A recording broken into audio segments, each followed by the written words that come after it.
নমস্কার, কেমন আছেন সবাই? আমি সুলগ্না চলে এসেছি আরেকটি নতুন ব্লগ নিয়ে। আশা করছি আপনাদের ভীষণ ভালো লাগবে। প্রথম থেকে শেষ পর্যন্ত দেখতে থাকুন ভিডিওটি। আজকে হলো বৌদি ভাইয়ের 7 পর্ব আমাদের পাশের বাড়ির।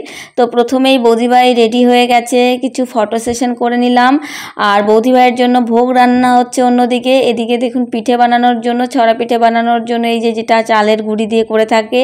আর বিভিন্ন ধরনের পিঠে কিন্তু হয়ে গেছে 7 রকমের। তারপরে 7 রকমের ভাজি, 7 রকমের তরকারি সব হয়ে গেছে। আর এখন কিন্তু ভোগ রেডি করে দিয়েছে।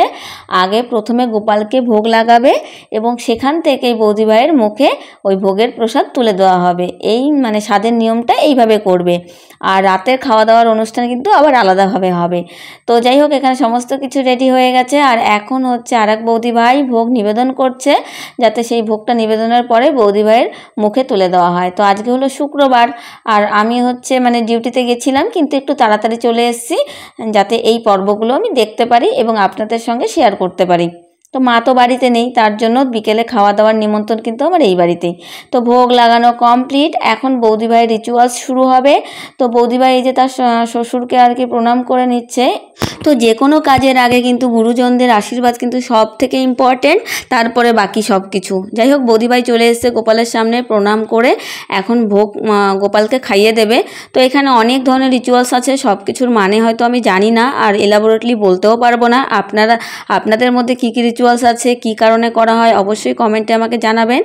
আর এখানে বৌদিভাই সমস্ত ধরনের ভোগ একটু একটু করে নিয়ে গোপালকে আর কি খাইয়ে দেবে, কারণ গোপালের মুখে প্রসাদ তুলে দিল আর এখন গোপালকে জল খাইয়ে দিচ্ছে। আবার এই ভোগটাই বৌদি ভাইয়ের মুখে তুলে দেওয়া হবে। এর থেকে ভালো কিছু হতে পারে বলুন তো? এখন বৌদি ভাই গোপালকে কোলে নিয়ে নিয়েছে আর আদর করছে। তো বৌদি ভাইয়ের কোলে সত্যি যখন জ্যান্ত গোপাল আসবে তখন কতটাই না আনন্দ হবে বলুন তো। আপনারা প্রাণ ভরে আশীর্বাদ করুন যাতে বৌদি ভাইয়ের কোলে গোপাল চলে আসে। আমরা কিন্তু অধীর অপেক্ষায় আছি গোপালের জন্য।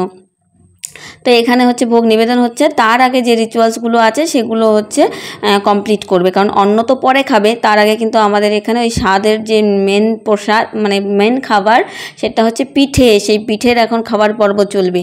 তো এখানে হচ্ছে ছড়া পিঠে বানিয়েছে আর হচ্ছে এই যে বৌদিভাইকে এখন আরেক বৌদিভাই আশীর্বাদ করে দিচ্ছে। আশীর্বাদ করে বরণ করে তারপরে এই ছড়া পিঠেগুলো খাইয়ে দেবে সব। তো রিচুয়ালসগুলো কত না সুন্দর বলুন তো, কত না আনন্দের মুহূর্ত। এই মুহূর্তগুলো ধরে রাখা সব থেকে বড় কথা। যাই হোক, বৌদিভাই যখন পরে এই ভিডিওটা দেখবে তখন নিশ্চয়ই বৌদিভাইয়ের ভীষণ ভালো লাগবে। আর এই যে এখন বরণ পর্ব কিন্তু শেষ হয়ে গেল প্রায়, ভাগনাদেরও বরণ করে নিল। আর এখন যে মেন রিচুয়ালস শুরু হবে সেটা হচ্ছে কিছু ফল, গোটা ফল রেখেছে, সেই ফলগুলো এখন বৌদিভাইয়ের আঁচলে দিয়ে দেবে। এবার গোটা ফল কেন দেয় সেটা আমি জানি না একদমই। আপনাদের যদি জানা থাকে তারা অবশ্যই কমেন্টে জানাবেন। আর এখন কিন্তু এই কি বলবো, পিঠে খাওয়ার রিচুয়াল শুরু হয়েছে। সেটা হচ্ছে ছড়া পিঠেটা দুব্বা দিয়ে বৌদিভাইকে খাইয়ে দেবে। তো দুব্বা কে কে চেনেন অবশ্যই কমেন্টে জানাবেন। আশা করি বাঙালিরা সবাই চেনেন, সবাই ঘরে মন্দিরে পুজো দেন।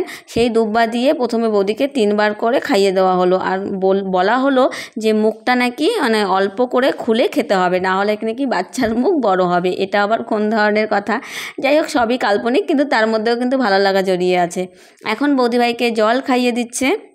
আর রাতের অনুষ্ঠান কিন্তু বড় করে আছে, এরপরে অন্নভোগের অনুষ্ঠান আছে, সেগুলো কিন্তু আমি পরের ভিডিওতে শেয়ার করব। আপনাদের কিন্তু অবশ্যই আমার চ্যানেলে নজর রাখতে হবে, না হলে কিন্তু এত সুন্দর সুন্দর ভিডিও মিস করে যাবেন। তো বৌদিভাই প্রথমে ভাগনাদের খাইয়ে দিল আর তারই এটো এখন বৌদিভাইকে খেতে হবে। চলুন আজকের মতো ভিডিওটা তাহলে এখানেই শেষ করছি। ভালো লেগে থাকলে লাইক কমেন্ট করে আমার পাশে থাকবেন, সাপোর্ট করবেন, সাবস্ক্রাইব করবেন, ফলো করবেন। Thanks for watching.